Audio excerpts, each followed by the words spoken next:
Good evening. Nice to be here and to speak to you. It's a bit. It's the first time I talk about my work.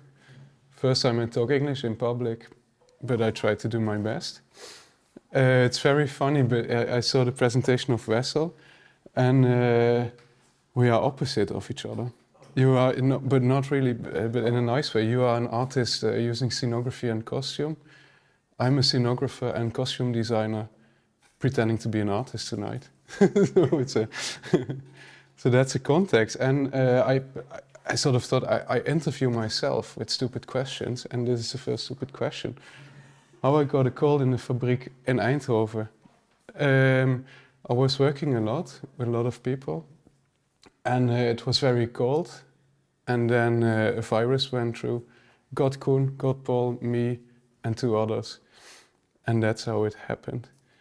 And my name is Davy, and I saw friends of mine who made a presentation in a beautiful space. And then I learned to know about the Fabriek in Eindhoven. And then I was driving in a car with Charlotte, and then I learned she was in the artistic team of the Fabriek in Eindhoven. And then I stalked her to work here. And that's how it happened, how I ended up here.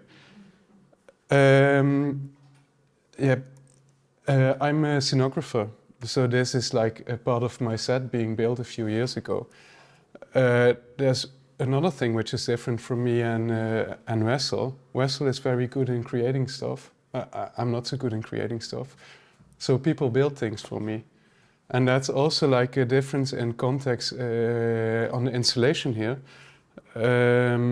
I worked with a lot of people, so it's actually my presentation, but I worked together with a group of people who did things I can't do, but more about that later. Here you see a bit of the things I did as scenographer. I work with plastics, I work with woods, with props. Those people are singers, actors. I'm a true scenographer in that sense, in that I had a high interest in fake materials. You see here a painted terrazzo. You see here painted marble. A fake house. I also liked effects. You see here rain. I like dangerous stuff, like carousels and pillars. You see here fake stone. It's actually, I copied the fountain from Berlin. You see, it's fake graffiti, but it all looked real, but not from the back, of course. Isn't that next to the museum? Huh? Isn't that next to the museum? No, it's next to Hermannplatz. Yeah. And actually, this is a stage design I bought in Eindhoven, but then transported to Stuttgart. It's a sort of LED net. And those are actors. And here I worked with snow, which then became a beach. What happened to my career? Yeah, Corona happened, and then I lost all my jobs for a few years. And then I was at home doing stuff like reading books. And then I thought, I write to the Stimuleringsfonds because I actually enjoyed reading those books and thinking about the topics in the books. And then I got a funding to do artistic research. So I think my very first residency was in my living room, reading books. I read the books of Karen Barat, and I got, with the funding I got from the Stimuleringsfonds, I could actually afford to buy the time of somebody who understood Karen Barat and who would explain her philosophy to me. And that's also how I got to understand it. What I liked about her philosophy is that she talks about agential realism in the sense that scientists should tell about the apparatus they use. They should include themselves. Science always pretends to be objective, but there are actually people doing that, which are left out of the papers, except for when the people are treated like test animals. And also like the stuff, like feelings are not being included in science. Like why can we do it to mice? Because we think they are gross. And in the apparatus, in this opstelling, a phenomena gets agency. Like in the technical apparatus of echography, you see a fetus in the belly of a woman. Then this fetus gets agency. Through the apparatus, you see how the fetus is doing. And in the past, you would ask the mother, how is the fetus doing? I thought this was very interesting, these theories. And then I thought, how can I make something theatrical with it? And then I thought, for me, theater is about presence. It's about an actor going on stage, then an audience looking at the actor, and then something fleeting takes place. Something you can't reproduce. And then I thought, Corona took away my career and my projects and things. It's a bit dying. And then I thought I should work with a dead actor, trying to make a dead actor present again by creating a sort of apparatus. And that's how I got to working with technology, like artificial intelligence. But there are also more profane reasons, which you saw in the pictures previously.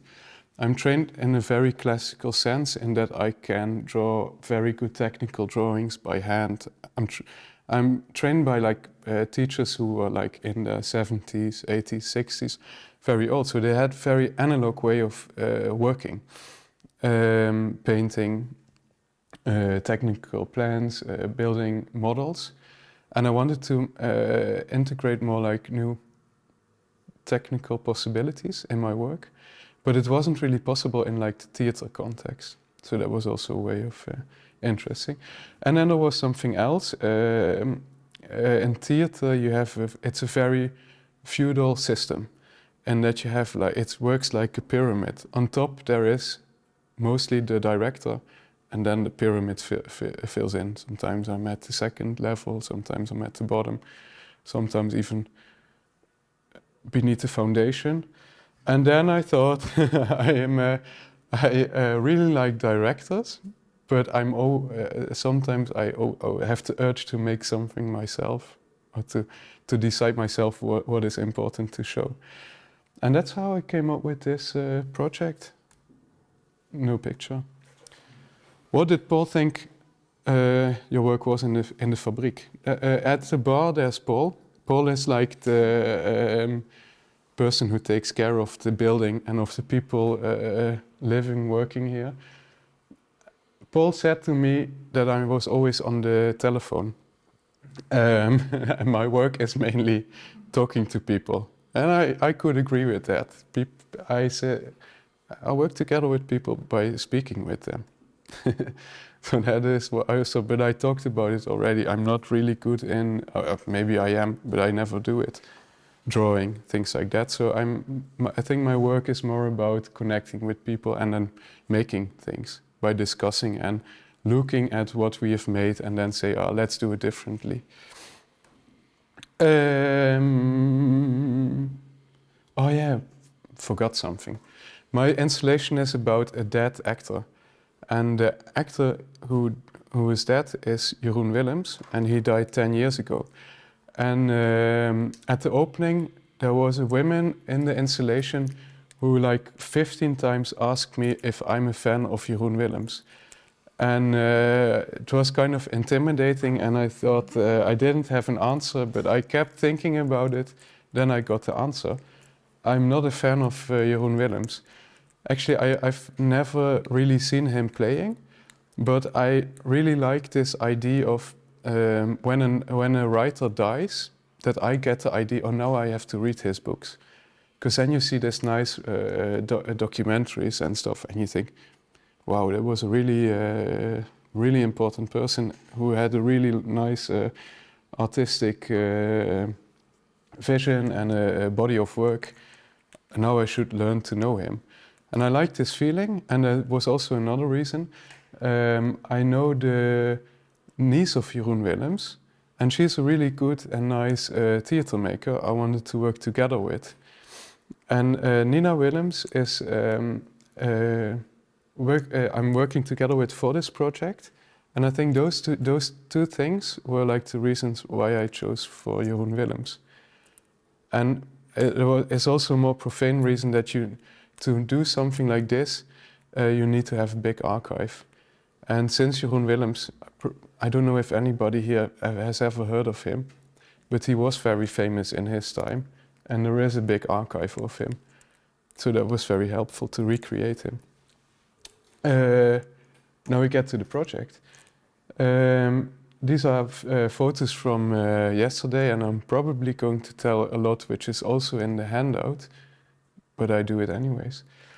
You see a computer in the middle, and that's actually the computer the whole installation is running on. So we use this computer for different things. We use it to recreate the voice of Jeroen Willems, for which we used different audiobooks he created, but also interviews he gave. With it, we made a database, trained AI, and now we have a working model in which we can use that program to say something with the voice of this disease actor. Finding one. Here you see, in the blue is a woman who was really pushing me to be fan of Jeroen Willems. But she's standing there in front of an AI camera. And that's another thing. I was here for 1 month, and like the installation, everything you see didn't exist before this month. It's all a product of this 1 month residency, and it's not finished. So it has its loose ends, but like this residency is a sort of the first research period for something I'm going to make this summer.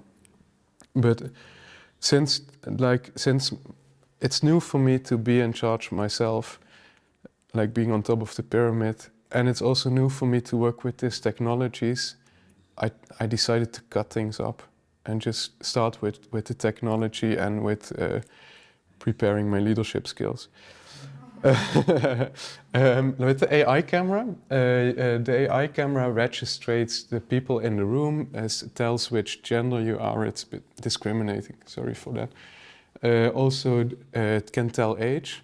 We also developed a program in which it can detect movement, and the avatar can react with it. But it wasn't finished till now. So now it's only what it does. It tells what it sees with the voice of the disease actor, and for me that was a way to make the actor present again, and also the light reacts on a program. Then I recreated him digitally. So I made, or not I, but like the people I work together with, created an avatar, which is like a one-on-one copy of the deceased actor. And with motion captures, we animated it. You hear it in the background. It's singing now. Jeroen Willems said in an interview that acting is okay for him, but singing is his true passion, and it's the most intimate thing he does. And one of the goals this month was to make him sing again, and it's okay. But one of the programs he was famous for was his singing of Jacques Brel. And he said for me, hey, you can't do Jacques Brel, you have to interpret Jacques Brel. And I find it interesting that I made like an interpretation of somebody interpreting Jacques Brel. And I did it with recreating a new song text with an AI program, creating an avatar and using the voice. Another thing he was famous with was a monologue called Twee Stemmen. Twee Stemmen, he actually plays 6 figures. But it's called Twee Stemmen because there used to be an actress in this play, but she got cut out, and then it went into a monologue. And he plays six persons. What I like is that the 6 persons, it's a very theatrical thing.